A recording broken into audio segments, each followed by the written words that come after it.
Hey yo, YouTube. In my last session, I left off where we just finished a mob of vampires in a nightclub. Um, like I said last time, the first thing I end up doing is Johan busts through the door that's in front of him, yelling, "Secure the area." Um, at first, it doesn't really look like there's much in the room. If I remember right, it's just like an office or something like that. Uh, Beck tells Nina to come with her and for Johan and Rawright to search the place because there'll be like a lot of drugs and money and stuff throughout the nightclub. Like Johan being in that room first, I think he does it before she asks where he does a search, but his search is like three, something like that, and then Rawright does it where Rawright's is like, I know it's double digits, but I don't remember how much better it is than that. But he ends up getting like a good role. And he ends up fighting like safe and ends up picking it and then ends up finding like a bunch of like weed, cocaine, and money. Uh, in the end, we end up we keep like all the weed. Uh,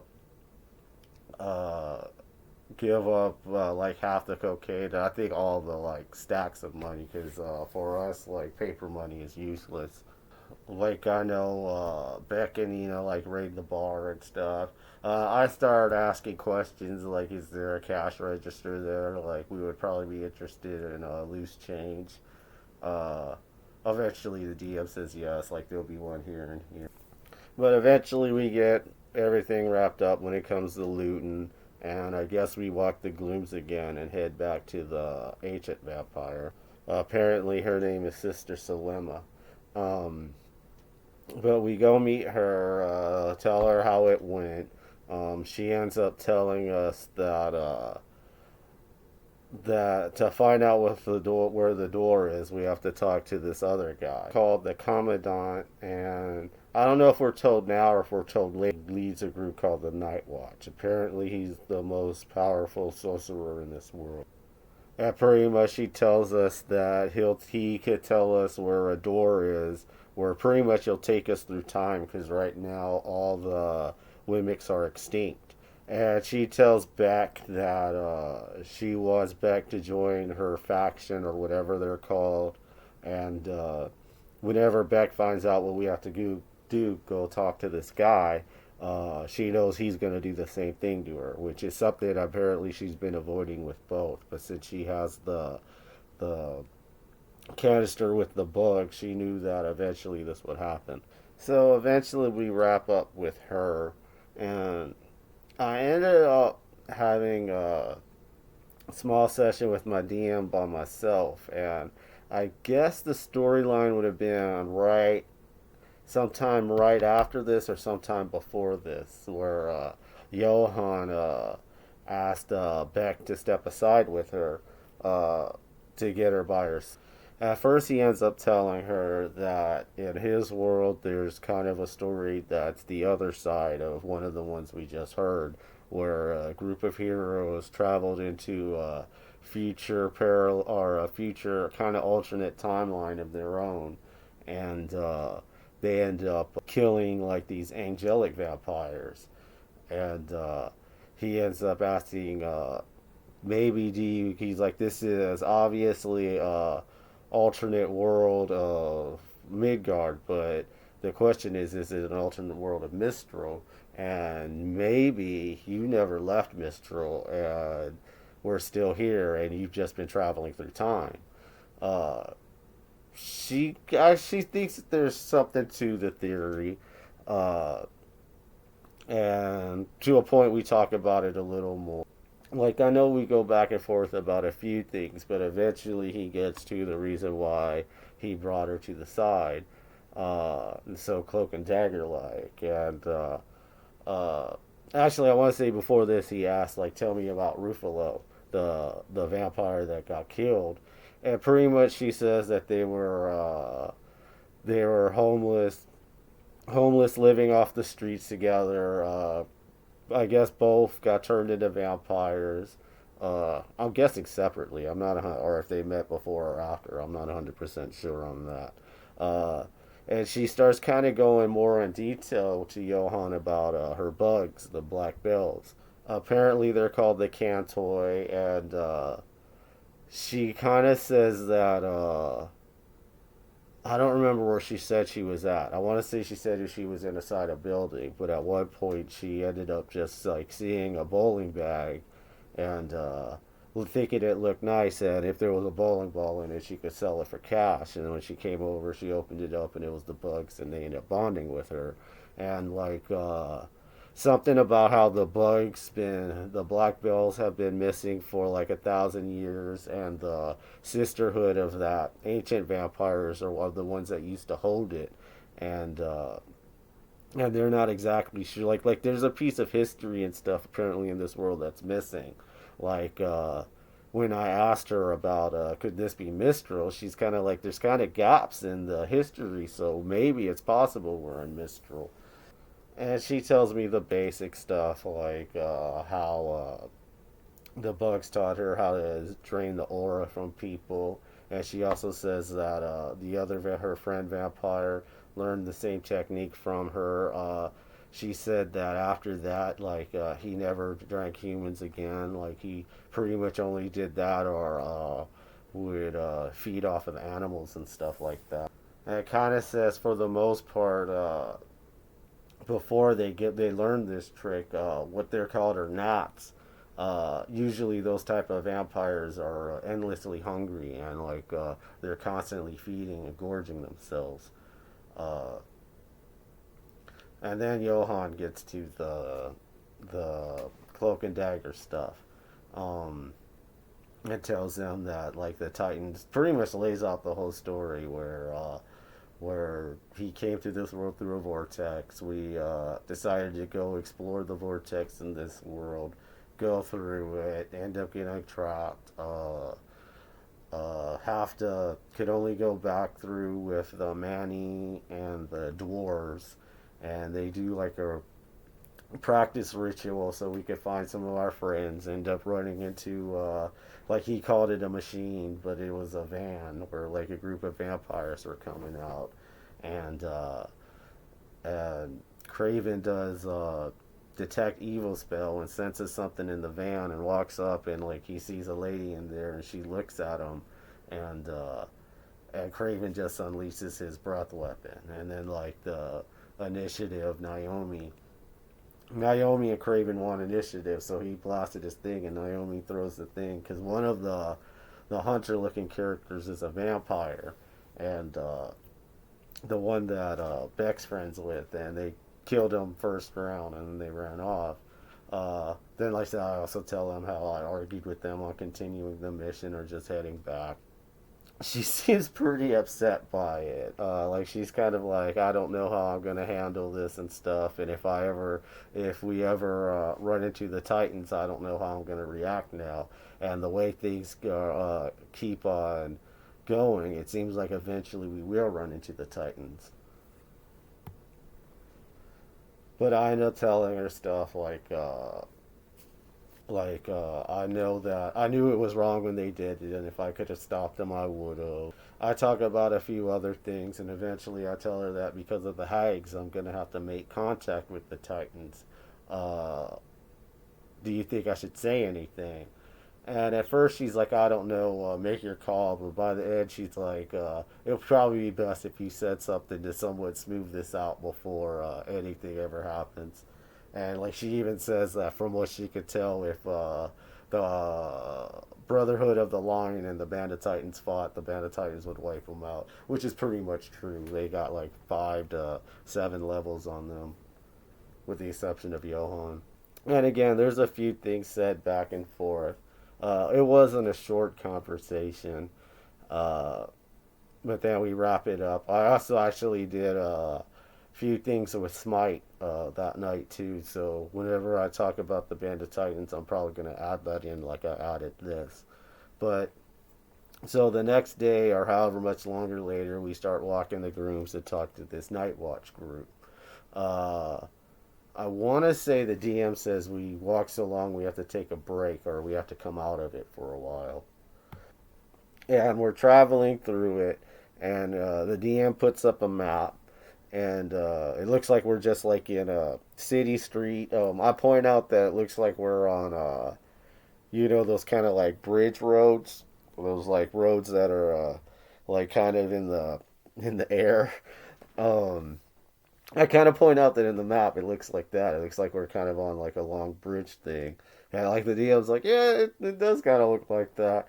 Uh, but he tells us, or we see on the map, we see like, I don't remember how many of them, but there's a handful of like Dobby looking elves with flamethrowers. And, uh, and whenever Nina felt her fortitude and ended up throwing up, like this like purple mold ended up spreading, and I think Beck or someone told us like that has something to do with like that would appear when people are like it has something to do with their emotions. But we see the Dobbies with a blowtorch burning the this purple mold, and and eventually like it starts spraying the like a part of the building as it burns more off. We see like this like magic writing that says the king is falling. And at first Nina's like, all right, let's just keep moving. And the DM's like, really? Like that's how the other party reacted. And I ended up saying that Johan watches the Dobby like elves, and like they like gathered together and they looked like they were panicking when they saw that. Eventually, I want to say they ran off. Um, Aniskar asked Beck, like, "Do you think that was a scent marker?" And she's like, "What do you think? Like that was like pretty much like a territory spot." And I kind of say how part of the warrior code is keeping set markers fresh. If a lone Wemic was wander into someone's territory, especially by themselves, they wouldn't act much different. And either we move on or they just approach us where we see like polar bear, and there's a lady with them, and they tell us that they're part of the night watch. Um, I believe Beck approaches them and tells them what we're up to, that we're talking to so and so to cause she wants to. I forgot to say that we have to talk. We don't have to just ask where the door is, but the high vampire wants to make an alliance between both of them. So so she's supposed to become there to propose that. So they take us further. Eventually, they lead us to a founding door. When we enter it, we see like a hotel or in a hotel, and they take us to the sorceress guy Beck's supposed to talk to. She makes the proposal. He tells us that Beck's gonna join the Dark Watch and kind of ask to appoint all of us what exactly our mission is. To a point, we tell him, and I guess he ends up agreeing and sends us off to talk to who we need to get to the next door. And he ends up taking us to like these elves. They're like dark skin. The DM tells me that Johan kind of thinks they look similar to Seville, which is a member of the Band of Titans. Same thing. Go over what our mission is, stuff like that. They tell us that they have to take us to an unfound door, and whenever we go through it, the unfound door is pretty much, as long as it stays open, is pretty much going to follow us from behind us. So they take us to this unfound door. Uh, we go through it, and the GM sets up a map. So let's old school DSP this and check it out. So we come through this door, this unfound door, and we're in the woods or like bush or forest or something, and we see this bushman, and he looks just like the bushman that was our guide when we were looking for Spotted Pride. I want to say his name was Amirani. We introduce ourselves to him. He says his name is Deadly. Uh, Pretty much we tell us we're here to find Wemics and stuff like that. He tells us that the pretty much that's a good thing, or he might even say like it's a blessing or something like that. It says that the striped Wemic is in like there's a certain name for him if I remember right. Like it's you see him on the map right, or that's supposed to be a girl on the map right now, but that's not there. He says that it's captured in a cage not too far away. So we push forward into the woods a little bit, and initially we see that Wemic in this right here. Um, Nina says she wants to do teleporter and dimension door or dimension door. Uh, at first, I guess she believes that you can't dimension door with other people, but then when I bring up Rawright wants to do it, we realize that you can.